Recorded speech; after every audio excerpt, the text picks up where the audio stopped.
Om Swastiastu. Uh, pada hari ini senang sekali Pak Guru bisa kembali memberikan video pembelajaran kepada anak-anak kelas 3 SD Negeri 2 Bakbakan Gianyar.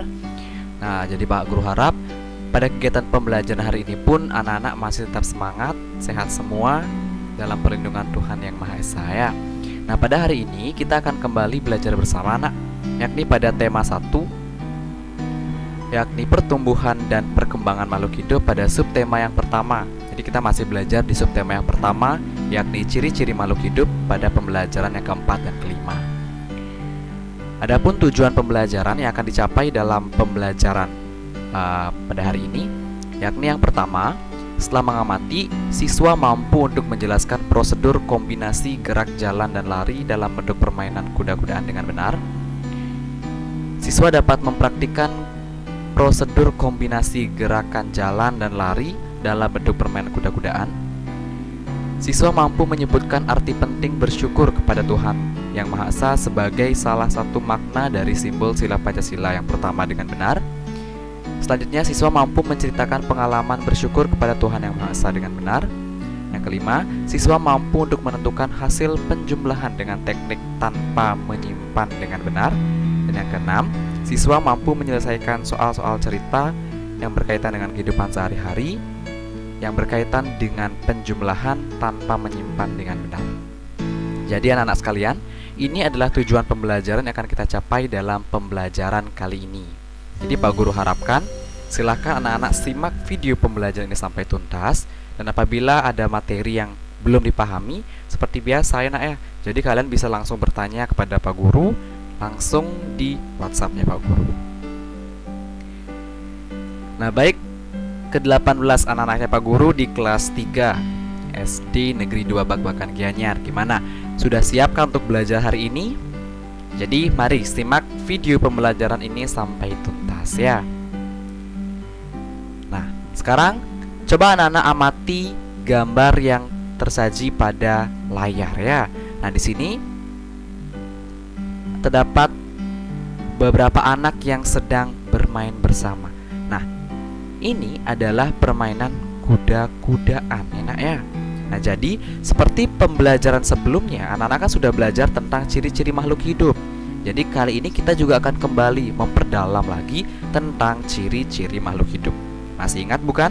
Salah satu ciri makhluk hidup itu yakni semua makhluk hidup itu pasti bergerak dan tumbuh. Jadi semua makhluk hidup, baik itu manusia, hewan, dan tumbuhan, dia pasti bergerak dan tumbuh anak-anak.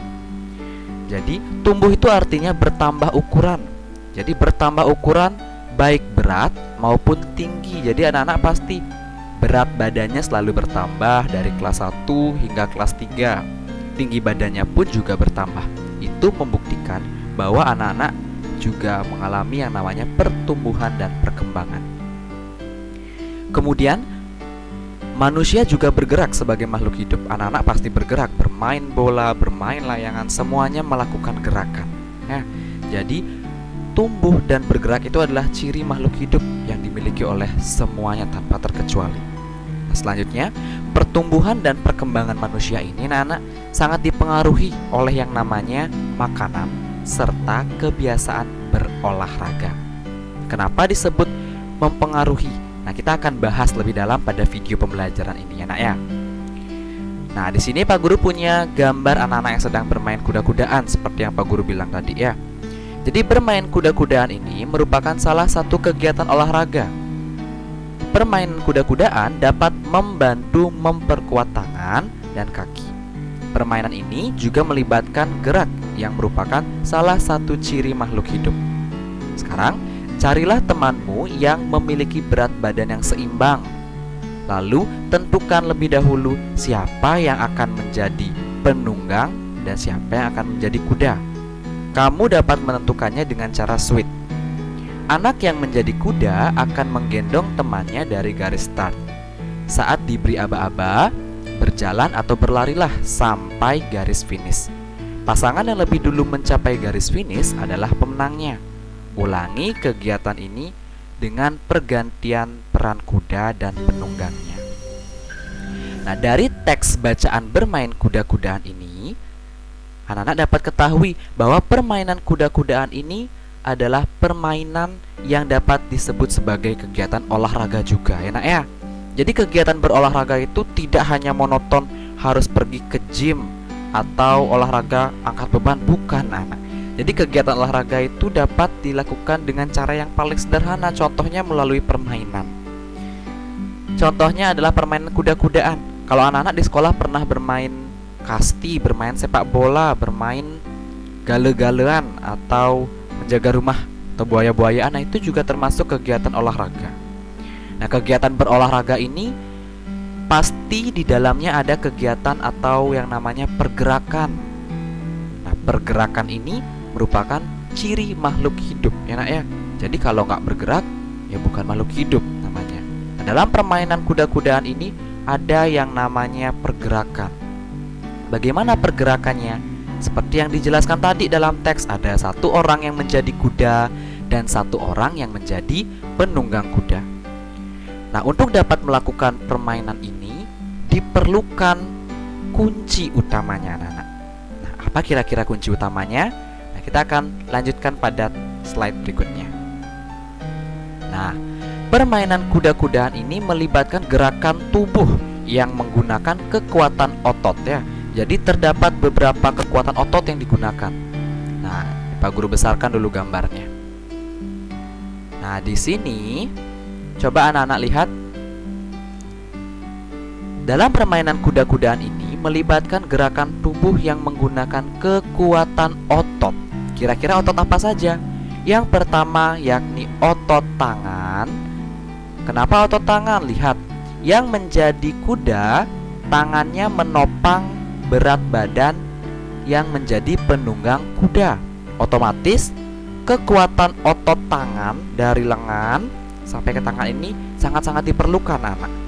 Kalau otot tangannya lemah maka tidak akan bisa menjadi kuda, ya nak ya. Kemudian yang kedua, otot punggung. Kenapa otot punggung, Pak Guru? Coba amati lagi gambarnya. Kalau punggung atau otot punggungnya ini tidak kuat, maka yang menjadi kuda akan kesulitan untuk menggendong temannya, apalagi dari garis start sampai garis finish dengan keadaan berlari, karena ini berlomba, ya nak ya. Kemudian setelah otot punggung tentu ada kekuatan otot kaki. Lihat, otot kakinya. Jadi kaki menopang berat badan dirinya sendiri dan juga menopang berat badan teman yang menjadi penunggang kuda. Jadi untuk dapat melakukan permainan kuda-kudaan ini diperlukan stamina, kekuatan, dan kekuatan otot yang sangat baik, anak-anak. Lalu bagaimana caranya untuk dapat melakukan permainan ini dengan baik dan benar dan tanpa adanya cedera, Pak Guru?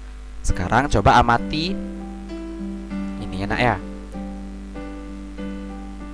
Ini adalah langkah-langkah dalam permainan kuda-kudaan. Nah, ini langkah-langkahnya. Jadi kalau anak-anak ingin bermain kuda-kudaan dengan benar, dengan tepat supaya tidak cedera, yang pertama, anak-anak harus memilih teman yang memiliki berat badan yang seimbang, ya. Jadi harus bersama dengan teman yang punya berat badan seimbang. Apa itu seimbang, Pak Guru?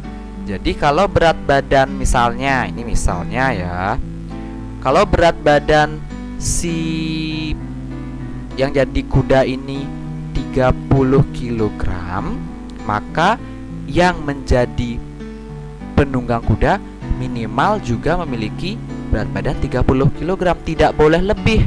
Kenapa? Kalau yang jadi penunggang kuda ternyata lebih berat daripada si kuda atau peran kuda, otomatis anak yang menjadi kuda akan kesulitan dalam menggendongnya.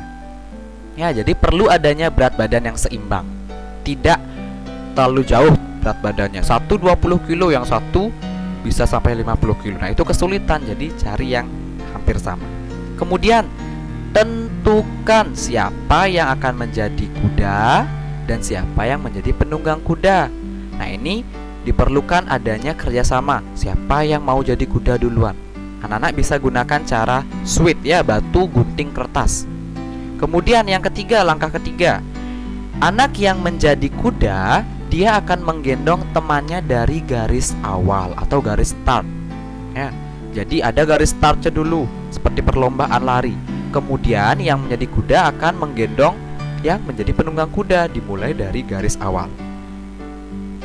Kemudian mereka akan berlomba, anak-anak. Tim yang terlebih dahulu mencapai garis finish itu akan menjadi pemenangnya. Nah, itu dilakukan secara bergantian ya, bergiliran. Jangan selalu mau jadi penunggang kuda tapi nggak mau jadi kudanya. Itu harus digilir supaya adil ya nak ya, supaya permainan dapat terlaksana dengan baik, seru, dan tidak mencederai diri sendiri dan teman-teman. Nah, ini adalah langkah-langkah permainan kuda-kudaan. Jadi sebelumnya Pak ingatkan lagi, kalau ingin bermain kuda-kudaan harus punya tenaga, kekuatan otot yang baik. Makan dulu. Jadi setiap kalian melakukan permainan olahraga itu harus punya energi, jangan lemes. Nanti baru bermain sebentar, anak-anak sudah kelelahan, bahkan cedera. Itu yang dihindari nak ya. Baik, selanjutnya kita kembali ke slide berikutnya. Nah, selanjutnya di sini ada menjaga kesehatan tubuh. Seperti yang tadi Pak Guru jelaskan, dalam melaksanakan kegiatan permainan berolahraga itu perlu stamina, fisik, tenaga yang baik. Bagaimana caranya Pak Guru? Bagaimana biar fisik saya itu kuat? Bagaimana biar saya itu bisa melakukan kegiatan sehari-hari dengan baik, tidak cepat lelah? Nah, caranya yakni dengan ini: menjaga kesehatan tubuh ya nak ya. Menjaga kesehatan tubuh ini merupakan wujud dari rasa syukur kepada Tuhan. Kenapa menjaga kesehatan tubuh dikatakan sebagai wujud rasa syukur kepada Tuhan? Masih ingat? Karena kekuatan atau tubuh yang kita miliki sekarang ini adalah ciptaan atau pemberian dari Tuhan, anak-anak. Kita wajib mensyukurinya. Sudah diberikan tubuh yang sehat, maka kita harus menjaganya. Sama seperti kalau anak-anak meminjam barang ke orang lain, maka kalian atau anak-anak itu harus menjaganya dengan baik. Jangan dirusak barang yang dipinjam. Begitu pula dengan tubuh kita ya. Jadi tubuh yang kita miliki ini harus dijaga ya nak ya. Harus dijaga dengan baik, harus dijaga kesehatannya sehingga kita bisa dapat melaksanakan berbagai jenis kegiatan, berbagai jenis aktivitas dengan baik, dengan tubuh yang sehat dan bugar ya nak ya. Jadi manusia sebagai makhluk hidup ini selalu mengalami pertumbuhan dan perkembangan. Itu benar, sama seperti yang Pak Guru jelaskan tadi. Berat badan, tinggi badan itu selalu mengalami perubahan, selalu bertambah. Ya, kalau berat badan kadang bertambah, kadang berkurang. Ada yang diet, misalnya diet, berat badannya bisa berturun atau berkurang. Tapi kalau tinggi badan biasanya selalu bertambah. Jadi manusia itu sebagai makhluk hidup selalu mengalami yang namanya pertumbuhan dan perkembangan. Jadi untuk dapat menjaga atau pertumbuhan dan perkembangan dalam diri kita itu terjadi dengan baik, terjadi dengan optimal, itu anak-anak wajib. Apa yang wajib Pak Guru ini? Menjaga kesehatan tubuh. Kalau tubuh anak-anak itu sakit, tidak sehat, maka pertumbuhan dan perkembangan tubuh anak-anak juga pasti terganggu ya nak ya. Jadi kalau anak-anak sehat itu pertumbuhan dan perkembangannya pasti akan baik. Berbeda dengan orang atau orang yang sakit ya nak ya. Kemudian apa yang dapat dilakukan Pak Guru?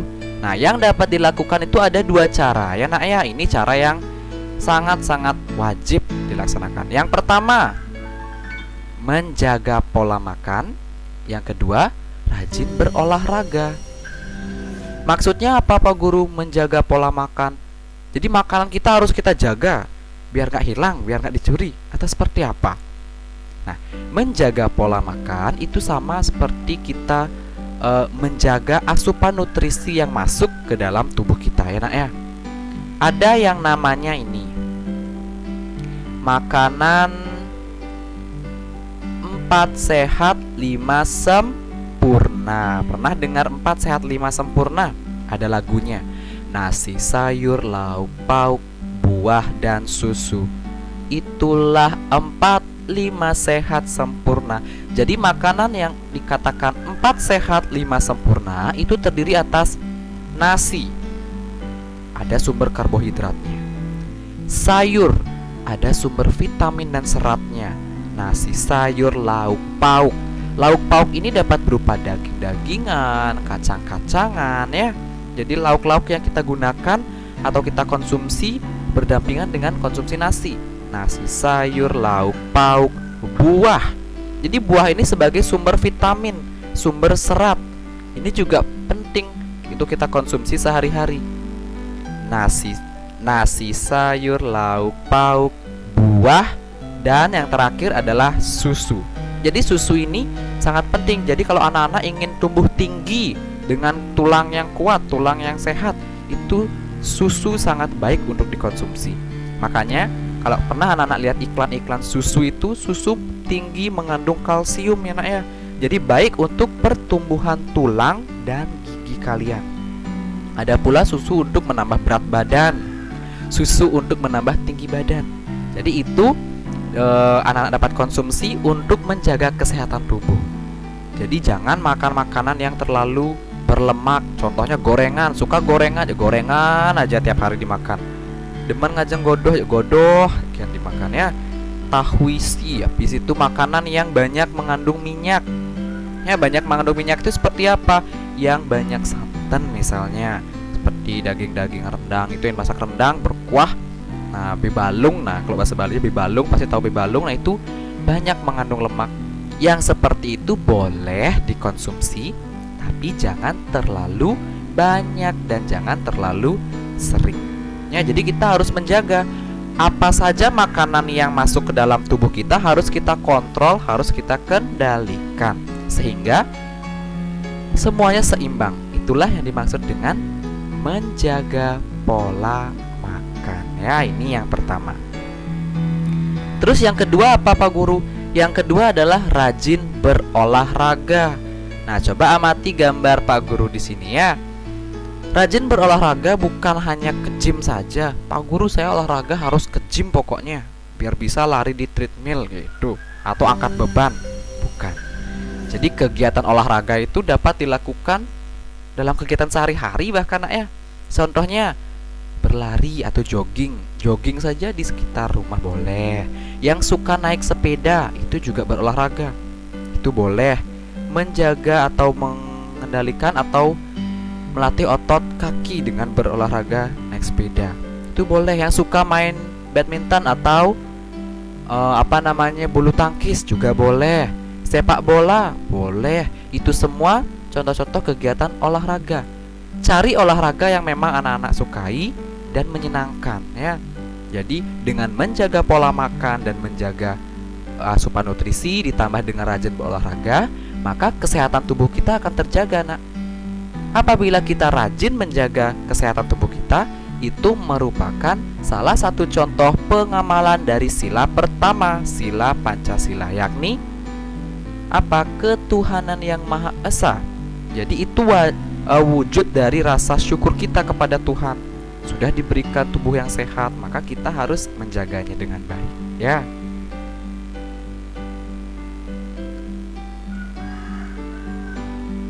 Nah, baik, selanjutnya setelah kita menjaga kesehatan tubuh kita, nah kita juga harus tahu apa sih pentingnya pola hidup sehat. Kalau tadi Pak Guru bilang kita harus menjaga pola makan, kita harus rajin berolahraga. Nah, semua itu include atau masuk di dalamnya disebut sebagai pola hidup sehat. Ya, ditambah lagi pola hidup sehat dan bersih. Apalagi sekarang sedang masa pandemi COVID-19 atau corona ya, di mana-mana ada corona. Jadi ditambah lagi menggunakan masker dan menjaga kebersihan diri. Itu sangat penting. Di sini Pak Guru punya beberapa gambar ya, Nak ya. Di sini dikatakan pola hidup sehat sangat penting. Masa sih sangat penting? Benar, sangat penting, terutama seperti saat ini di masa pandeminya, Nak ya. Nah, ini Pak Guru punya 4 gambar. Di Di sini di gambar yang pertama ini adalah gambar anak-anak yang sedang bermain tanah. Ya, jadi kalau anak-anak pasti senang nih main tanah. Bermain di lumpur, bermain di tanah lapang. Nah, jadi di tanah-tanah ini bisa saja terdapat mikroorganisme atau binatang-binatang kecil seperti kuman-kuman itu bisa saja ada di sana, Nak. Karena kita tidak tahu apa yang sebelumnya ada di sini. Bisa saja ada kotoran, ada bekas tisu, bekas masker di atas tanah. Jadi mungkin saja ada virus, kuman, dan bakteri ketika kita bermain di halaman terbuka. Ya, kemudian, nah dari ketiga anak ini, nah lihat gambar yang kedua. Di gambar yang kedua, anak yang pertama ketika ingin mengambil makanan, ia mencuci tangan, Nak. Tapi yang lagi satu tidak. Tadi dia habis main tanah, mereka bertiga habis bermain tanah, mau mengambil makanan. Yang perlu kita lakukan adalah mencuci tangan sebelum mengambil makanan. Kalau sekarang datang dari luar pun harus mencuci tangan supaya virus tidak ada di telapak tangan kita, ya Nak ya. Jadi mencuci tangan dengan air mengalir, dengan sabun, atau menggunakan hand sanitizer sangat dianjurkan saat ini, terutama jika ingin memegang makanan. Karena makanan itu akan masuk ke dalam mulut kita, masuk ke dalam tubuh. Kalau makanan itu ada bakterinya, otomatis kita akan mudah jatuh sakit, ya. Lanjut di gambar ketiga.